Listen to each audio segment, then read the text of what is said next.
लोकसभेला मवियाला 26 ते 28 जागा मिळतील असा अंदाज एका वृत्तसमूहाने केलेल्या सर्वेतनं समोर येतोय। त्यावर अजित पवारांनी प्रतिक्रिया दिली। या सर्वेत महायुतीला 19 ते 21 जागांचा अंदाज दाखवण्यात आलाय। अशा सर्वेला काहीही आधार नसतो, कुठल्या भागात सर्वे झालाय हे पाहावं लागेल।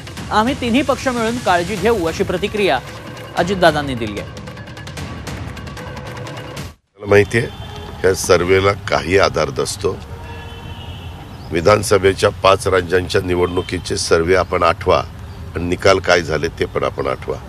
ह्यामध्ये तुम्ही किती लोकांना, काही जर 10,000ला विचारतात, 25,000ला विचारतात, 50,000ला विचारतात, 60,000ला विचारतात। आता ते विचारत असताना कुठल्या भागातला सर्वे झालेला आहे त्याच्यावर ते सगळं अवलंबून आहे। आणि त्यांनी सर्वे केलेला असला तरी देखील आम्ही तिन्ही पक्ष मिळून महायुती केलेली आहे। आम्ही त्याची काळजी घेऊ आणि अजूनही आमच्या हातात काही काळ आहे, त्याच्यामध्ये कुठं आणखीन कसं वातावरण हे महायुतीच्या बाजूला झुकेल अशा प्रकारचा प्रयत्न मनापासून आम्हाला